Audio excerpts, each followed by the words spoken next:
Okay, let's do this.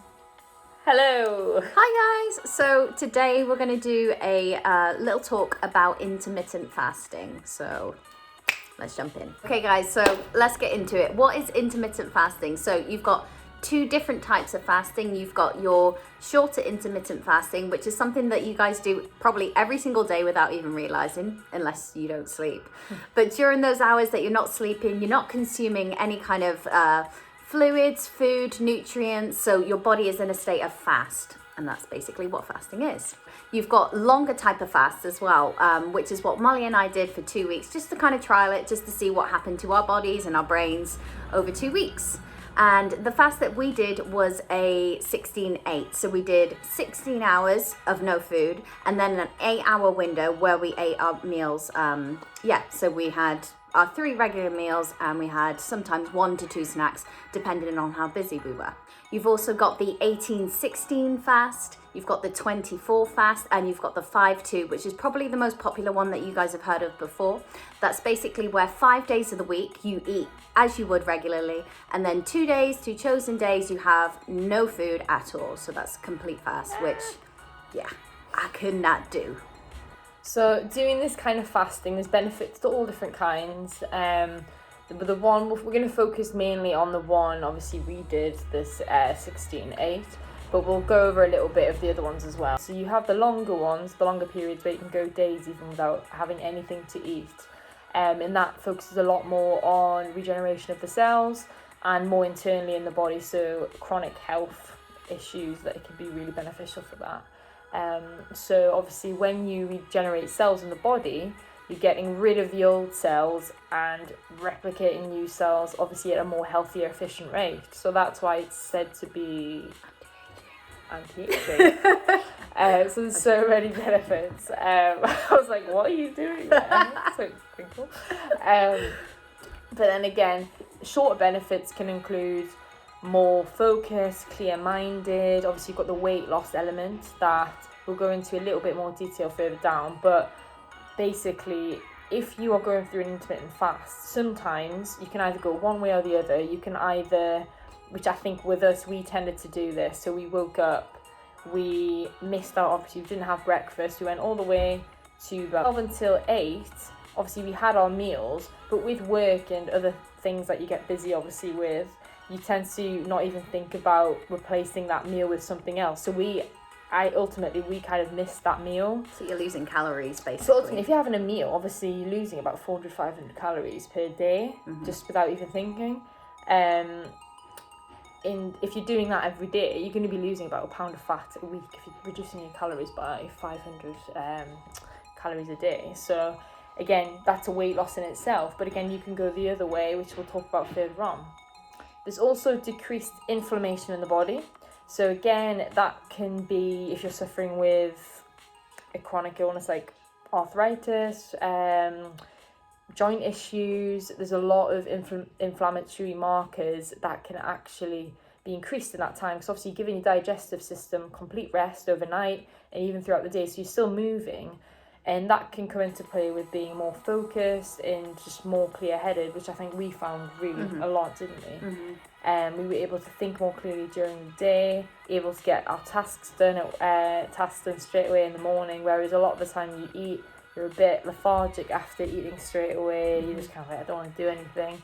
Whereas it's a really good way of just focusing, getting your work done. In this time as well of the fasting, you're increasing your hormone balance basically. So sometimes when you're eating, you're working out, you're doing so many different things, your body, it's a clever machine, but it's quite hard to balance all these things out. Whereas when you're giving your digestive system time to relax, your hormones are in that stage of being more regular. And one of them is growth hormone. So you have an increase in growth hormone, and then that decreases your insulin levels as well. Because obviously whenever you eat, even if it's not necessarily a sugary food, you're still increasing insulin in the body. Whereas with this, you're decreasing it because obviously you're not eating. So it's a really, really good tool, again, if you're someone suffering with certain, diabetes and things like that. You have to be careful because obviously you don't want your sugar levels to be going too low. So take that into consideration as well. And another one, again, time efficient, really, really good. If you are someone who, I think, well, in this busy, well, this life we're living in right now, the generation we're in, it's so busy that you're waking up early, going to work, forgetting to have meals. Sometimes people don't have breakfast, and again, they say breakfast is the most important meal of the day. Not necessarily. You've got to time everything correctly.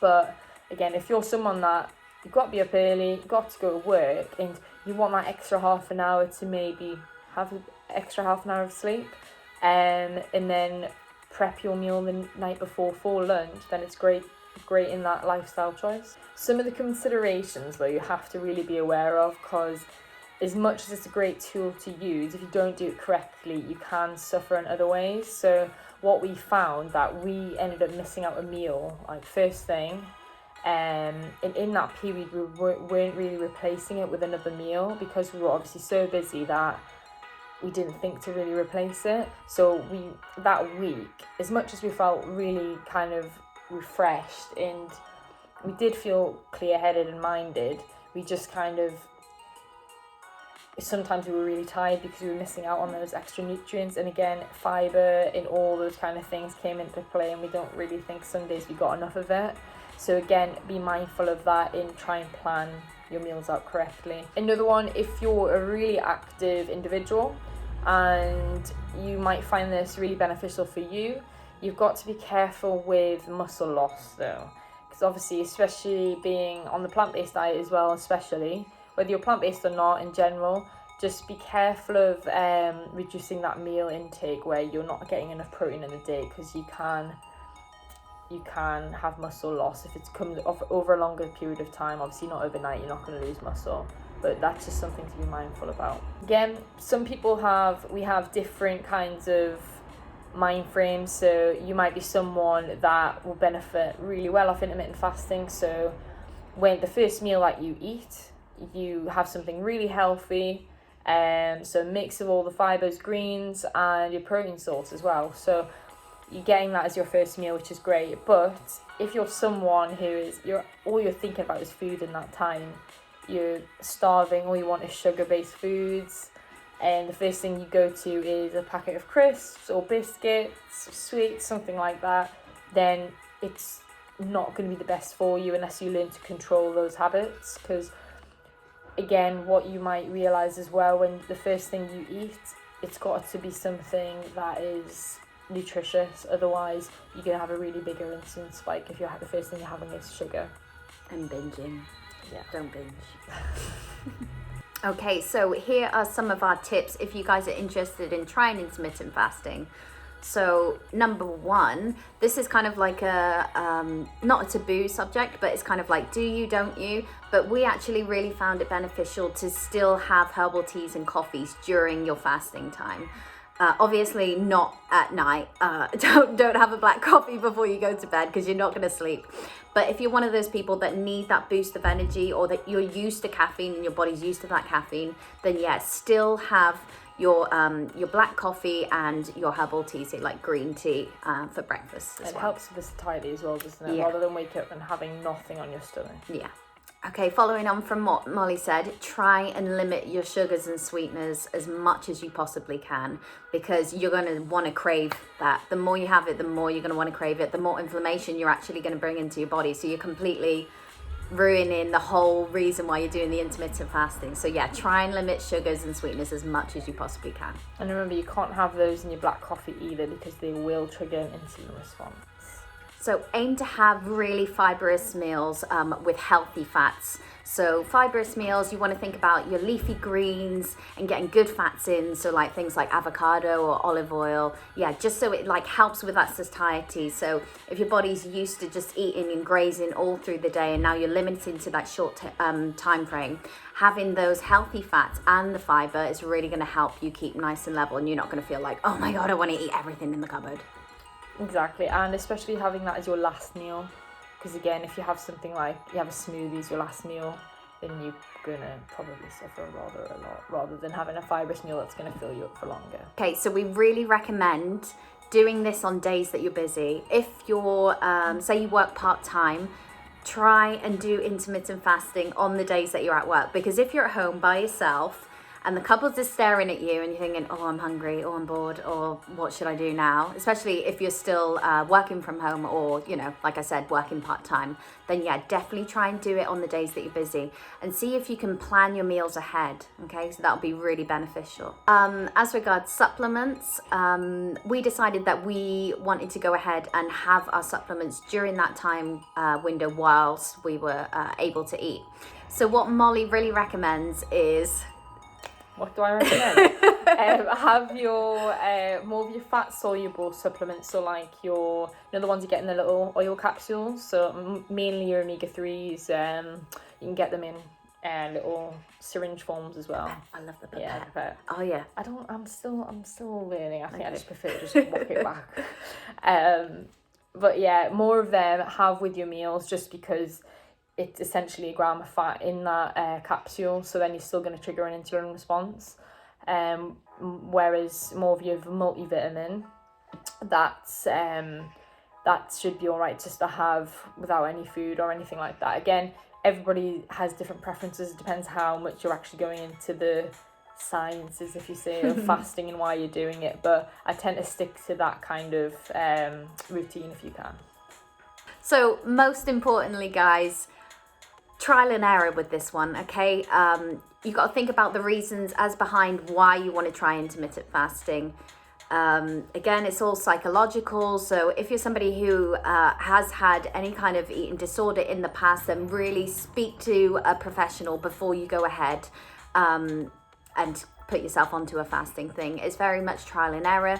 We decided that we really enjoyed doing the 16-8 window, but it may not work for you. So yeah, just try them all out. There's loads of different types of fasts, and you can do it on and off. So you could do like 5 days fasting, 2 days not fasting. Yeah, I wouldn't really recommend doing it every day. Yeah. Because unless you really generally think it fits with your life. But I know for us, we actually do enjoy doing it most of the time, don't we? But I think it's nice. We've kind of decided now just to go the weekends where we don't, and just wake up and have breakfast, because it's nice, isn't it, waking up having... I miss oats. Yeah, I know, because you missed those this week, haven't we? Yeah. And you do miss out on that. It's even just in general, it's nice to wake up and have breakfast when you've got a bit of time, and just enjoy the sunshine, have your smoothie bowl, oats, whatever you want to have. But yeah, I think we're going to try the other ones, aren't we? Like the 18-6 next, and see how we get. And not necessarily for as long, because we did it for 2 weeks, but I said we were only meant to do it for a week, but we kind of extended it. So yeah. Yeah. Anywho, just do what's best for you guys, as always. Wait, is there exercise? Exercise. When should you train? Because a lot of people will. Like, should you exercise while you're doing intermittent fasting, and what times? Again, individual, what are you training for? But I would try and stick to if you're doing high intensity training, try and do it in the window you're eating. So if you, like us, if you did say between 12 and 8, maybe train in that 12 to 8 window. Whereas if you're doing just low intensity training, so maybe just steady state cardio, or doing a lower intensity resistance session, or maybe yoga where it's not quite as intense, and you're not doing too much strenuous activity, I would maybe do that in the morning when you're not eating. That can actually have a lot of benefits as well, so you're still moving when you're not got food in your system. Okay, so how did we get on with our 2-week fasting? Yeah, go. We've said a little bit in what we've just discussed, but I think in general... Benefits, I felt, again, I felt really focused. I felt just like I was a lot more clear-headed. I wasn't as lethargic. I felt heavy and I think because especially when you're in the house with this whole lockdown, it's very easy just to go to the cupboard and it's right in front of you. So, we found that it just put a bit more structure into our lives. And again, it makes you be in tune with your body. You wake up first thing, you're not always hungry, and I think that's what you've got to realise. Don't just eat because you think you have to. Again, it's important not to miss out those meals you think, oh no, I can go a bit longer without eating. Again, just be very, very mindful of like overall what you're having in the day. What things did you like not so much enjoy? I think not so much enjoy. Again, I do like, I like waking up with you sometimes and just having that breakfast time with you and having breakfast. Cute. I know. Thank you. But no, we still had our morning coffee, didn't we? Yeah. By the way, doesn't she like she's got a little antenna? I don't know, what do I find hard? Yeah. I don't actually Did think you I have found any much days hard. where your like tummy was like "Urgh"? There was a couple of days, where I was really, really hungry. And I think the hardest part was when I was at home.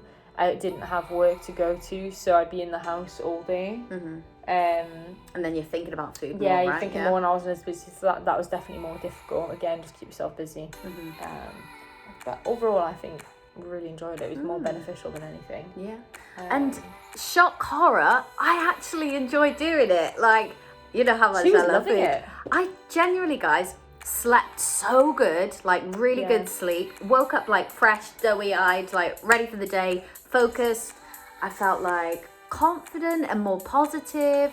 Could be, again, it could just be a placebo thing. Like, I haven't read about I don't know if there's an actual thing of saying about like your mental state. Does it improve? Like, do you become more positive? There's a lot of research that saying that. Well, serotonin, like kicks in. Serotonin, and again, you're not triggering that immediate insulin spike as you wake up when you're having food. So you've got that time to your body's just in that relaxed period a little bit more, isn't it? So I did find that coffee really helped. I had like a couple days where I had to go into work and I didn't have a coffee and I was really flagging. Like, I was like, oh, okay, right. So that might be like to do with the fact that I'm slightly addicted to coffee. But yeah, overall, really enjoyed it. I had, again, probably about 2 days. I think it was heading into that second week where I was like really hungry and I was like looking at the time at like 11 and I was like, grrr, like growling like, oh, I need food. But I stuck it out and it wasn't so bad, really. I had some water and yeah, sometimes you think, oh, I'm hungry, but actually you're thirsty. So like really sit there and ask yourself before you go to like grab something from the cupboard. Is it hunger, boredom, or thirst? Yeah. Things I didn't enjoy so much. I don't like the word because it's not that I didn't enjoy it. I really like overall. I'd say like 99.9%. I really enjoyed it. Again, I missed having oats for breakfast. Oh my gosh, I love oats. I think we've only had oats twice in the past 2 weeks, and I was like, oh my god. We went from like having them nearly every day to like 2 days per 2 weeks. But so yeah, I missed having breakfast with Molly because it's such like a nice time to come together and like just talk about what you've got planned for the day ahead, and it's kind of like not quite the same with a coffee, but that's just, you know, spoiled, isn't it? It saves time in the morning, so again, like we say, if you're busy, it saves time. And so I guess we did have more time to talk.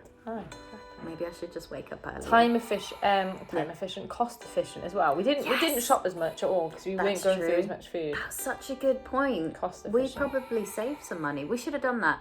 Maybe next one. We'll see if we actually like spend more or less. Yeah. Another thing, exactly the same as Mal. She was like out for one day work, and I was literally like, felt like a lost puppy, and I was just staring at the food cupboard and I was like, oh my god. So I had like 3 snacks that day and I was like, I'm not even hungry, I'm just doing it because I'm bored and I'm not busy. So your day when you weren't busy, obviously you're more like, you were more almost more like inclined. Having more inclined to having food, whereas me, when I worked, I think I had like, I didn't eat from like, I think I only had like 2 meals in that day. And then it got to later on and I was like, I need to have something before I go to bed, because as much as like, you don't need to, but you've just got to be careful that sometimes that you think, oh, I'm fine, I don't need 2 meals, but it'll add up over time. You'll start becoming really tired, you'll be losing the nutrients without even realising. You have to be mindful, because like as much as like people are like, oh yeah, intermittent fasting to like get shredded, like you have to think your reason why, and if it's playing with your mind psychologically and you're like doing it just because you want to lose weight, then it actually might do the opposite, because you're putting your body into starvation mode, and because you're stressed, you'll probably hold on to the fat. So yeah, just kind of think about it before you like head into something. Just do research again. a number of sources, just try and think into it. But again, give it a go. Yeah. We have fun. So Yeah. we'll do another one. Yeah. And yeah, guys, thanks for watching. Give this little video a Thumbs like up. and a subscribe wherever it is. And we'll see you next time. Bye. Bye. Right, I'm doing what the fuck I want to do, okay? Sorry, Mum. Okay. So let's get into it. So what is intermittent fasting? So basically, you've got two different types of fast. You've got shorter fast. Stop. Sorry, Rick. So, what is intermittent fasting? There's two different types of intermittent fasting. So you have the shorter fast, which is something that you do. Oh, Mo, what are you doing? So replicating cells. So bad cell. Just try again. So, Rejuvenation. Okay. Yeah. So when you do your longer types of fasts, you tend to kick into your cellular hormone regulatory. Why can't I say these words? Regulatory. I've just noticed something. It looks like I'm hanging from the ceiling. It looks like I've got an antenna. So, what Molly... So No, I'm going to do what I want to do. okay. Did you almost just cheat? I didn't eat it. I forgot where I was. I got excited. We've got 10 minutes. Yeah, we're making chai pancakes. It's 11:50 and I'm excited as well. And she got carried away taste testing and I was like, it's not 12 yet! And she spied out, so It's okay. Nothing went down, okay? Doesn't count. it's in love.